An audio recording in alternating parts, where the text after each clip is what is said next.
Welcome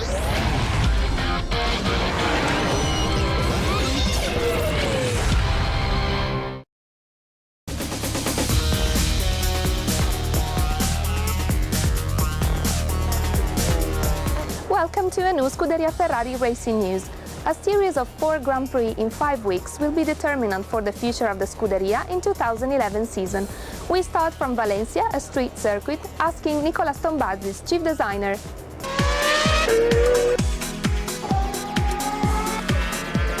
We have made quite a lot of progress over the last few months, and I think the last few races have indicated that trend.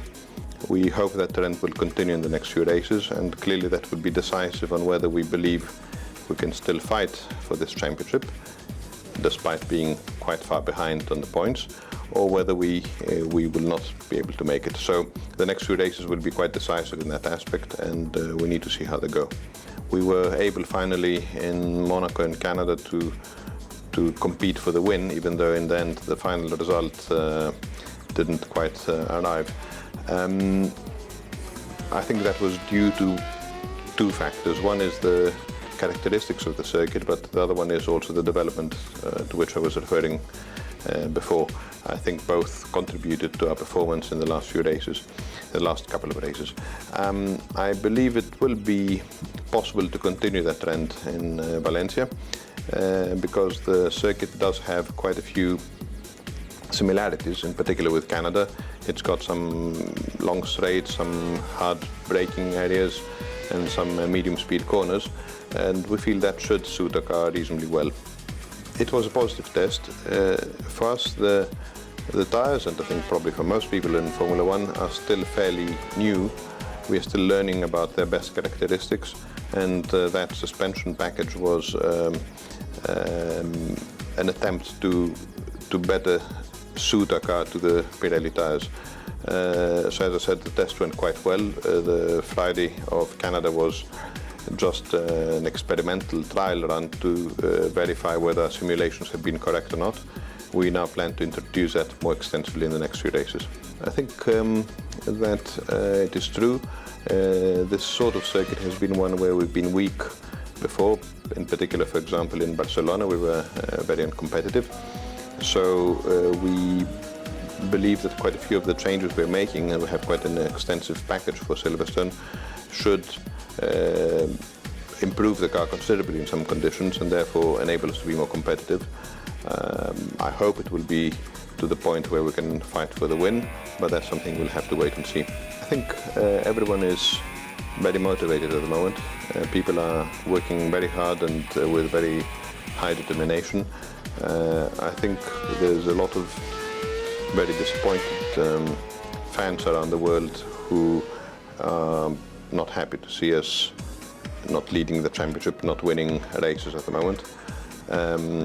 We are extremely determined to make up for that. And also internally to the team, every single person is also not happy if we are not achieving to win and to be fighting right at the very front. So the spirit over the last few weeks is one of extreme determination to get back to being competitive.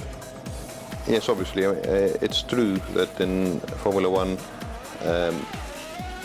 a lot of people think that it's the center of the world and the whole world revolves around our sport. It's true, we love it very much, we work very hard and we're very passionate about it, but we should not live just in a bubble within our sport. So yes, what you referred to, for example, my home country is obviously going through a very hard period. It is extremely critical on how to try to get out of that immense crisis. The only thing I would say, if I make an analogy with motor racing, is that to get out of a very difficult situation, one has to remain united and to go forward together to try and recover all the problems. The series of the double interviews goes on. This time we see Fernando Alonso and his race engineer, Andrea Stella. Name? Fernando. Andrea? Age? 29. 40. Where were you born? Oviedo. In Orvieto. Are you married? Yes. Yes, with Michela. What do you do in free time? Sports. I work, then I spend some time with my family, and I play football sometimes. Describe your race engineer with one adjective. Slow. I would say he's a real champion, a genuine champion. Which trait in him do you most appreciate? Self-confidence. He's very well prepared technically in driving, and he's very strong mentally. What annoys you about him? Being always on time. Well, sometimes it's a bit difficult to understand really what he's thinking. You have to ask, you have to spend some time to get it. Who is the cleverest? Me. Me, I think. Who is the most handsome? Me. Him. Who is the nicest? Me. Fernando. Who win at cards? I do. Again, Fernando. Who wins at football? Him. Myself. Who has more success with the ladies? Him. Fernando, but just make a question that I can say me. Who earns the most? Me, I guess. Well, no need to answer, I think. What is more important, the car or the driver? The car. I think it's difficult for a very good driver to win if the car is not good enough. Catching up through the field or managing a race from the front? Managing the race. As an engineer, it's much easier to manage the race, much easier, but emotionally, it's better to recover from the back. Press conference or technical briefing? Technical briefing. For me, definitely technical briefing. Have you ever eaten? No. No? Have you ever thought of doing so? No. No, maybe I did it just when we were playing football. How do you celebrate a win? Just smile. Well, we hug each other and then we exchange compliments, and then sometimes we go out at night, we have a bit of party. Who can list all their drink? Me. I think it's him, but he doesn't drink. Maybe he doesn't drink because he doesn't hold it at all. Have you ever played a trick on him? No. Not really. Him on you? No. Yes, he does. Say something you never told him. In Spain, you can eat much better than in Italy, even if you don't think so. Fernando, Barcelona team is better than Real. The thing he says most to you on the radio. Good boy, good boy. Okay, Fernando, start map off. We meet a new face of the Scuderia, Neil Martin, Head of Operations Research Department.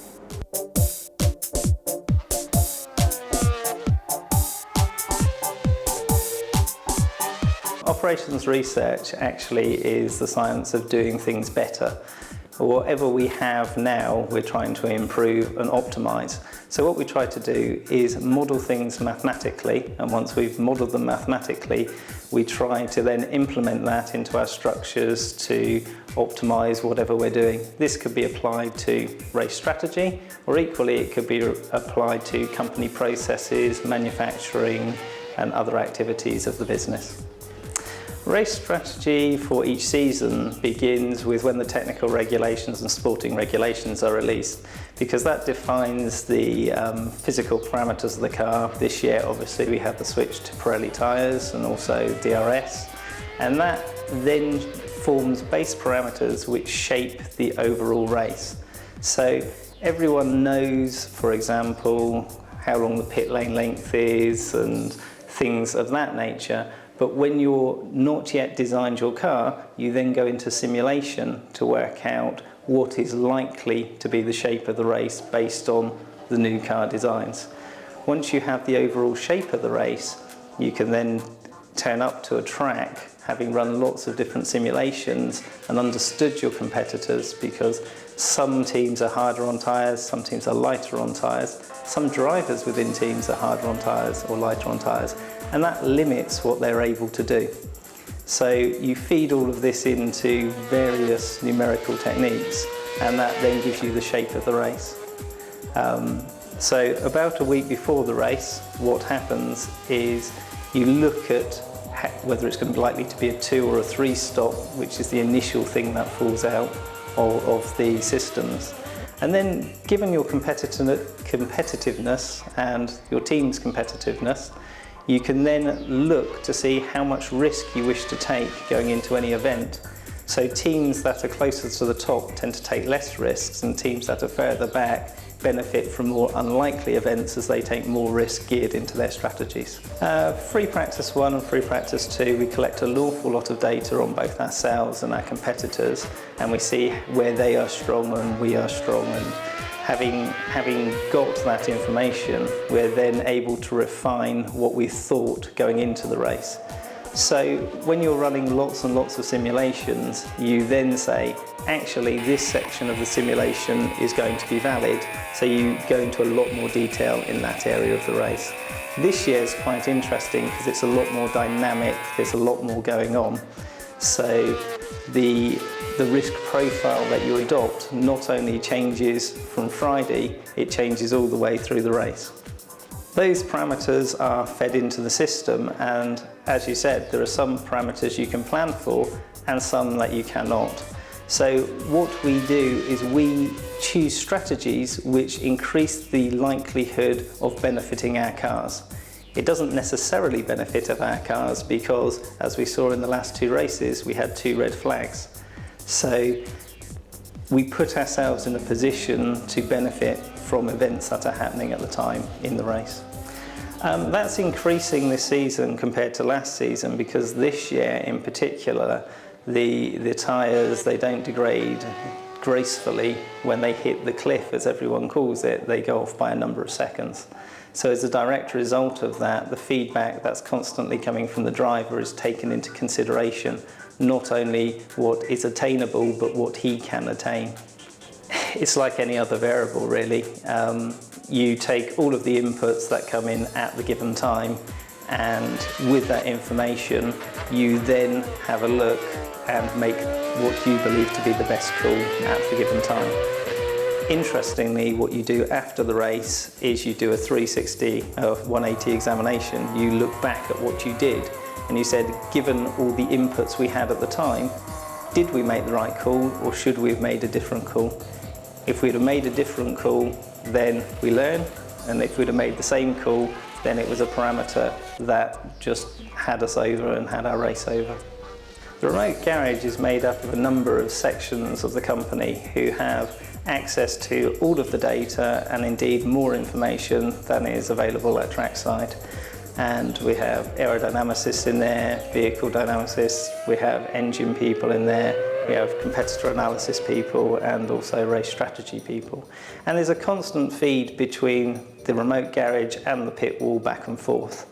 So in that way we are fully integrated and fully interactive. Both cars are in charge of their strategy, so the race engineers under normal circumstances would take inputs from race strategy and engine people to maximise the performance of the car. So race strategy from the remote garage make recommendations. However, the ultimate responsibility resides with Pat. Far more passionate here, it has to be said. You do actually feel it from the moment you walk through the door. Everyone is warm and welcoming, and we are a racing team that goes racing as opposed to a technology team that just happens to do racing every 2 weeks. You do get strong inputs from certain members of the team, but Pat and I are there and we talk very frequently on the pit wall, so hopefully we combine the passion with the logic to come out with a better outcome. Always been interested in sport and playing sport and watched it on the TV, and essentially when you're very competitive as a person, going into a job which allows you to combine your sporting activities with a career is actually a very lucky position to be in. So for me, when I was at university, I had the opportunity to do a project with McLaren, and from that I was just seduced by Formula One and its opportunities. The tools will probably be very similar in all of the top teams. However, it's the degree of fidelity to which one is able to take it and exploit it and crucially interpret it. So typically you have raw simulations, you'll have some simulation which involves statistical techniques. The classic being used is Monte Carlo. But I don't think what we should do here is limited by what's happened in the past. There are new techniques that we are trying to improve every single time we develop tools. So the next generation of tools that we're developing here will hopefully be a cut above the rest. More for company strategy than race strategy, because with the absence of in-season testing, then you rely more and more on the simulator. So that will tell us a lot about our car, but with race strategy we're also concerned about the performance of all the other cars and all the other teams, which we simulate in different ways, and we collect performance metrics on all of the other teams. So we understand where they're coming from, what their most likely moves are, but that is in parallel. It does not use our simulator. It's possible if you I mean, the speed of the car is normally the defining factor. However, it's a constant dialogue going back and forth, and therefore whoever comes up with the right idea, whether that's in the remote garage or indeed on the pit wall, then that's the place it's going to happen. But it's a small part of a huge team event. I mean, a single driver error could cost you a victory even after a good strategy call. So it's a team event. I wouldn't like to isolate any individual or section which could win a race. You're more likely to lose a race. It's probably the way to phrase it. Valencia Street Circuit is a very fascinating one near the sea and the beautiful harbour areas. A lot with Marc Genet. European Grand Prix is a very demanding race because it's a very long race. The circuit is very long. One of the longest, and with a lot of corners, more than 20 corners. And fuel efficiency there is very important because the race is extremely long. So with the Shelby power there, we work very hard to make a very efficient fuel. And it's usually very hot, both for the drivers, and it's going to be very demanding for the tires. We'll see the tire degradation in Valencia. We expect it to be one of the highest of the calendar. And that was all for today. See you at the next Scuderia Ferrari Racing News.